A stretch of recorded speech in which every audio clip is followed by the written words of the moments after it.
Ustaz, mengapa kita harus menggunakan madhab? Sedangkan Imam Mazhab sendiri tidak pernah menyuruh kita untuk mengikuti pendapatnya. Kalau boleh saya tanya, bahasanya dari mana kau tahu?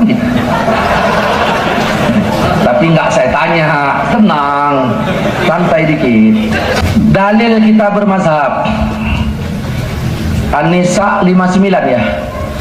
Ya ayyuhallazina amanu, wahai orang-orang yang beriman, atiiullah, taatlah kalian kepada Allah, wa atiiur rasul, dan taatlah kalian kepada Rasul, wa ulil amri minkum, dan ulil amri di antara kalian. Kata-kata ulil amri dalam ayat itu, kalimatnya satu apa jamak itu? Satu. Bagaimana dengan surat yang lain? Ar-Ra'du mengatakan walikulli qaumin hadin. Tiap-tiap kaum ada satu penuntunnya.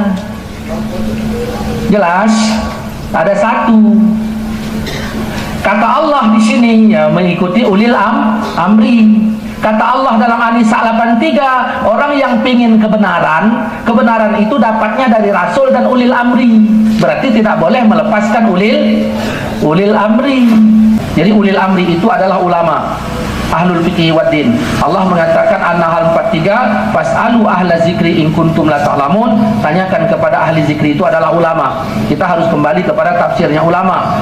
Kalau kita nafsir sendiri bagaimana? Nabi menjawab, man fassaral Quran, siapa menafsirkan Quran dengan pendapatnya sendiri, maka wajib dia ngambil tempat duduknya dalam neraka itu. Kenapa? Karena ulama-ulama itu dia tidak sembarang tafsir. Kalau dulu dia tetap ada hadis-hadis sebagai dasar dia untuk menafsirkan ke sana. Begitu. Jadi ulama tafsir mengatakan ulul amri itu adalah ulama. Jadi yang nyuruh berulil amri siapa? Allah. Nah pertanyaannya, kenapa enggak kita langsung aja pada Quran dan Sunnah? Kan begitu pertanyaannya. Kita balik bertanya, apakah Quran ini diwariskan kepada Anda? Kan gitu. Surat Fatir ayat 28 mengatakan innama yakhshallah min ibadihil ulama. Hanya saja yang paling takut kepada Allah dari hamba-hambanya adalah ulama. Kata ulama berarti ada di dalam Quran. Ini nggak bisa dibantah, ini Quran kan begitu. Di ayat 32 dijelaskan summa aurasnal kitab. Kemudian kami wariskan kitab itu apakah kepada seliak umat Islam? Kemudian kami wariskan kitab itu kepada orang yang kami pilih di antara hamba-hamba kami. Imam Syafi'i nggak mesti nyuruh orang bermazhab lagi. Kenapa? Karena muridnya udah pandai. Kita aja yang di Tanjung Bali ini kurang pandai kan gitu.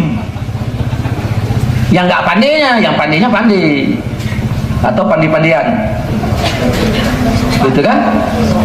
Nah, cuman kita tengok akhlaknya Imam Syafi'i. Bisa sahal hadis. Kalau hadisnya sahih, itu mazhabku. Yang dimaksud itu perbandingan antara pendapat jadid dengan pendapat qadim. Yang nggak bermazhab, kita tanya. Nah, Imam Bukhari ahli hadis apa enggak? Ahli hadis. Dia bermazhab apa tidak? Bermazhab. Mazhabnya Syafi'i. Yang bermazhab Bukhari, Muslim, Abu Daud, Tirmizi, Nasa'i, semua 23 perawi hadis itu semuanya bermazhab. Nah, kalau mereka ahli hadis saja bermazhab, kenapa yang ahli hadas ini mikir-mikir? Gitu. Wallahu alam ya.